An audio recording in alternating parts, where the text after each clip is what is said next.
In the Second Era of Tamriel, during a time known as the Interregnum, war rages on. The Imperial throne lies empty, and the whole Imperial city has been corrupted by the Daedra, led by Molag Bal, Daedric Prince of Domination, with plans of dominating all of Tamriel. This calamity had shaken many of the other provinces who were already dealing with their own problems. And out of the ash were 3 alliances with goals of invading Cyrodiil and claiming the Ruby Throne to enforce their own agendas, which started a war called the Three Banners War. These alliances consisted of the Ebonheart Pact, which consisted of the Dunmer, Nords, and Argonians. The Daggerfall Covenant, which consisted of the Bretons, Redguards, and Orcs. And the First Aldmeri Dominion, which consisted of the Altmer, Bosmer, and Khajiit. In the game of Elder Scrolls Online, we have the choice of joining one of these 3 factions, assisting them in their domestic affairs, and joining their conquest of Cyrodiil.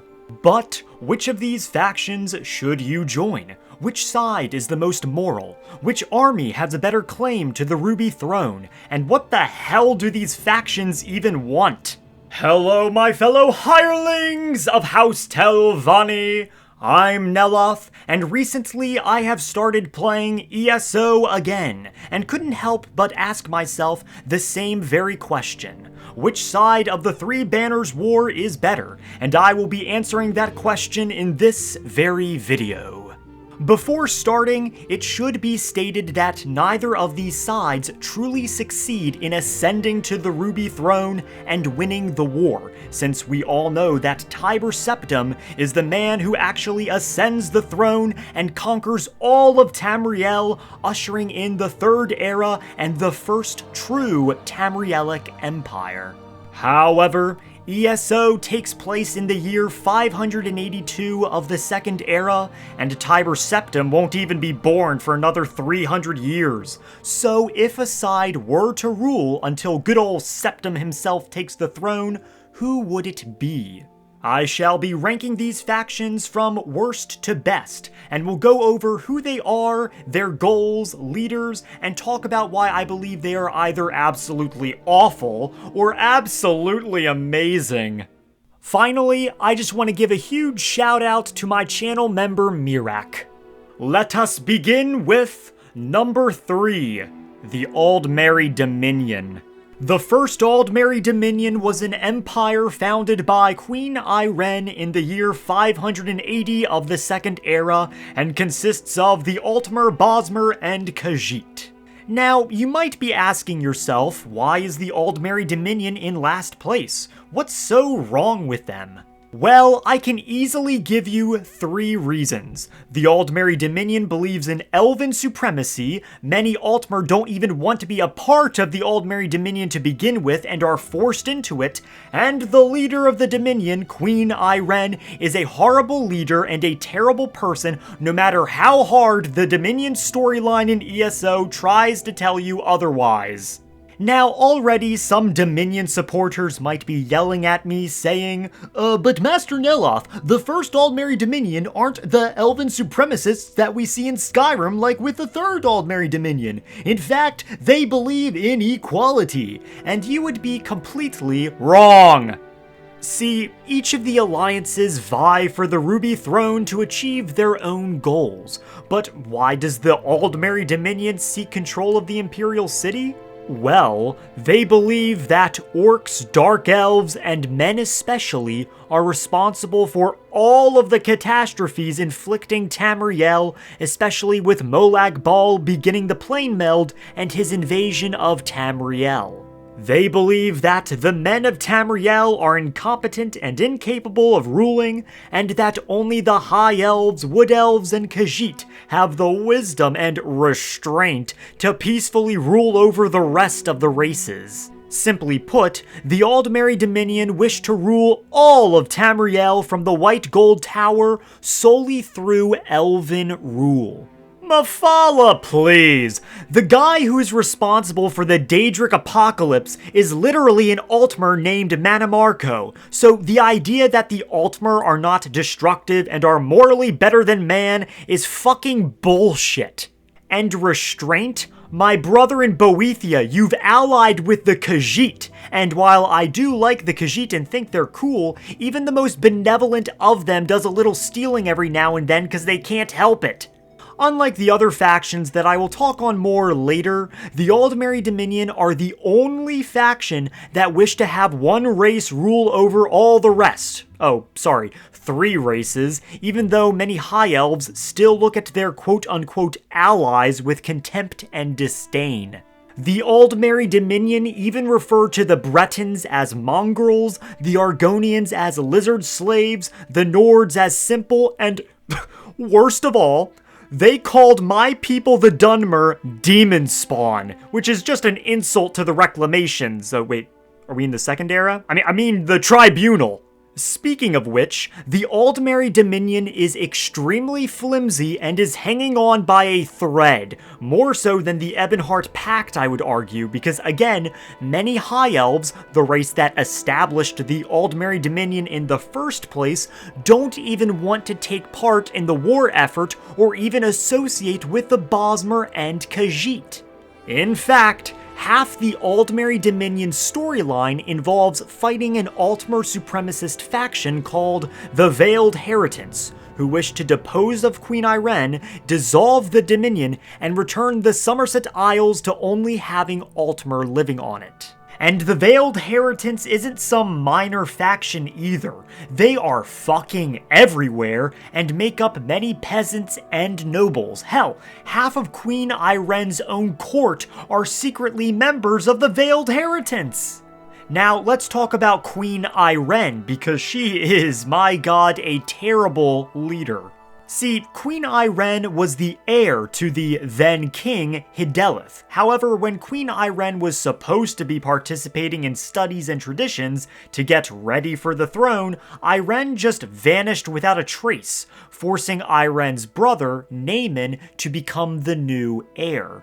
Naaman studied the various ceremonies he would need to partake in to become king, and spent 7 years doing so. However, when King Hydeleth passed away, Ayrenn came back after her 7-year vacation, demoted Naaman from soon-to-be king to prince, and took the crown for herself.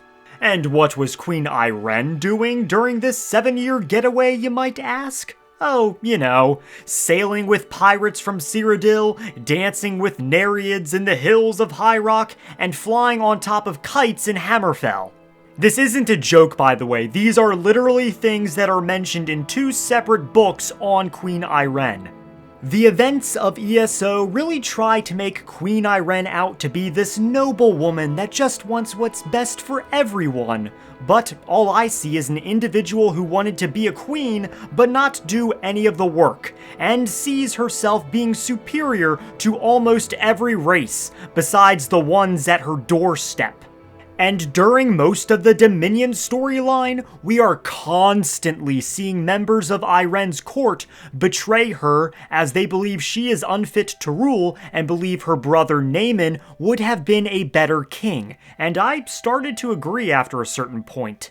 Oh, and while the various Alliance factions committed several war crimes during the Three Banners War, the Aldmeri Dominion probably committed one of the worst. At one point, the Aldmeri Dominion invaded a region of Black Marsh called Shadowfen, led by a powerful alchemist named Rúvitar. And Rúvitar's plan was to poison an Argonian artifact called the Nemic Egg and kill off an entire generation of Argonian hatchlings. The idea, I guess, was to put a crossbow at the Argonians' heads and force them out of the war, weakening the Ebonheart Pact. But again, they are an invading force, killing off a generation of unhatched eggs against the will of both the Argonian parents and the Hist tree, which is fucking diabolical. Oh, and some of Rúvitar's men started cooking the Argonian eggs into omelets and eating them, so, you know. So, to summarize, the Aldmeri Dominion are the worst, and I will never understand why anyone would genuinely support them. Now, while I learned my lesson in my old Jarl's Ranked video to use subtlety and not throw buzzwords out the window, I'm just gonna say it. The Aldmeri Dominion are racist. Queen Irene is a racist. Razum-dar is a racist. Number 2. The Ebonheart Pact.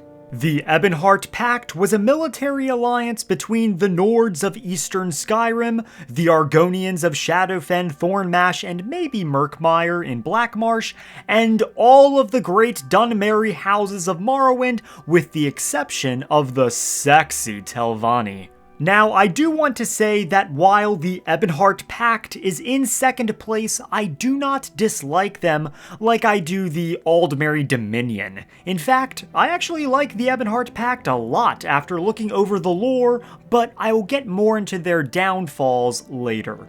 The Ebonheart Pact was formed out of desperation in an attempt to fight against the Second Akaviri invasion, which eventually saw the Akaviri army surrounded and destroyed by the Nords, a Dunmer army led by Almalexia, and a surprise force of Argonian shellbacks led by Hytamin, who received a vision from the Hist. Now, the goals of the Ebonheart Pact are actually quite interesting, as they wish to eradicate the Empire completely and replace it with a peacekeeping force that relegates all involvement in dangerous pursuits of magic. Although they would have their leader, Skald-King Yorin, sit on the Ruby Throne, but simply to serve as the chief advisor, or something to that effect. Not sure how the Tribunal gods would fit into that regulation, though. I see this as an interesting goal, and their reasons make sense considering the Plainmeld and Daedra swarm the Imperial City like a beehive. But I do understand why House Telvanni decided to remain neutral. I mean, I don't want to hear people whine when I carve out my apprentice's heart and replace it with some rock. Now, while there isn't a lot of information on the Ebonheart Pact's goals, or any of the alliances really, it seems that instead of creating a new empire like the Dominion, or re-establishing the old Riemann Empire like the Covenant, who we will get into later, the Ebonheart Pact seems to want all of the different nations and races to rule over themselves, with the exception of making a collective pact to revere the Aedra, Daedra, and the Hist from a respectable distance. And any who object to that will be met by the forces of the Tamrielic Pact. I like to think of the Pact more like Magic NATO, except, you know, actually useful. Now, there are some issues with the Ebonheart Pact. The biggest issue with the Ebonheart Pact is that we know what happens in the end. No Ebonheart turned Tamrielic Pact comes to fruition, and more importantly, the races of the Ebonheart go back to hating each other. Argonians hate the Dunmer enslave Argonians, and the Nords drink themselves into a coma.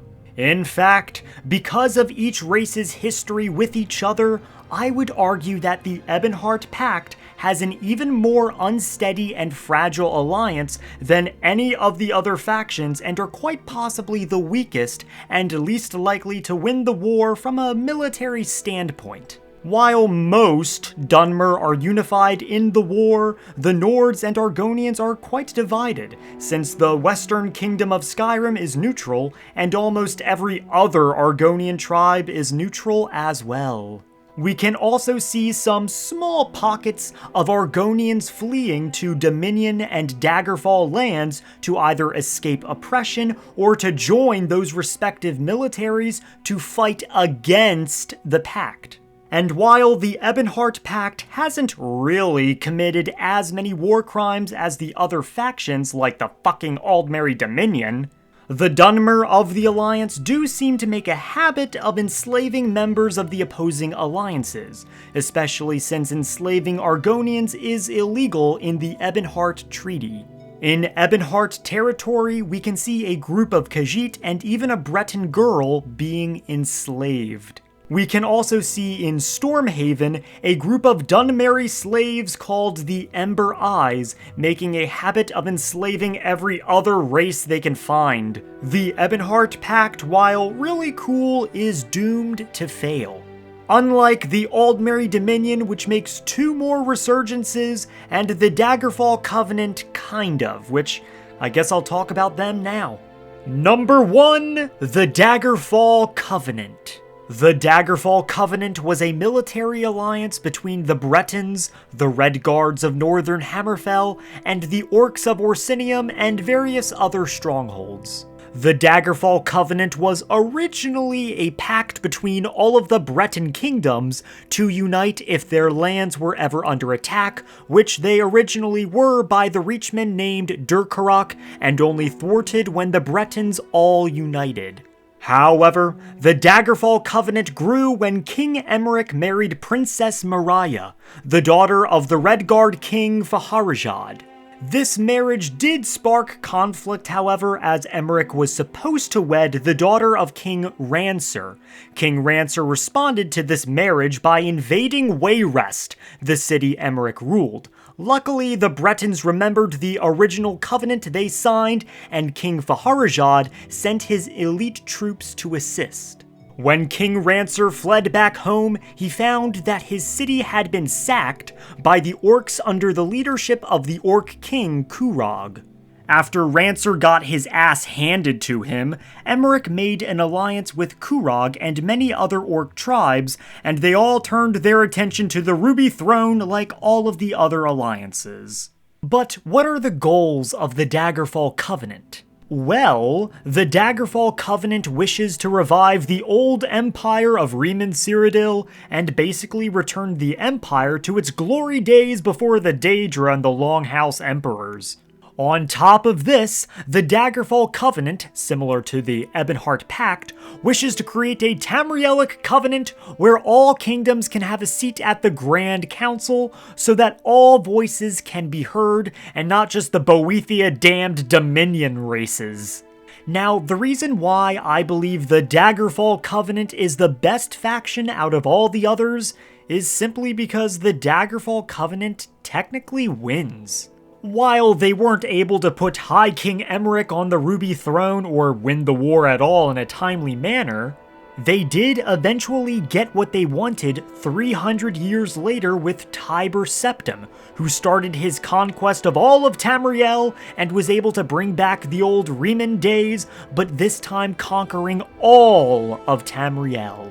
Tiber Septim unites parts of the Covenant and Pact together with a large portion of Cyrodiil, then makes an important non-aggression pact with the Dunmer, which involves them giving him control of a god, which he then uses to blast the Dominion into submission. I also feel like out of all the Alliance leaders, High King Emeric would have been best suited to sit on the Ruby Throne. Queen Irene is an asshole, and the Skald-King Yoren has his issues as well. For example, during the peace talks in High Isle, each alliance leader attended except Yoren, who sent his son instead. This was because Yoren had a Riften girl named Brunhild warming his bed every night.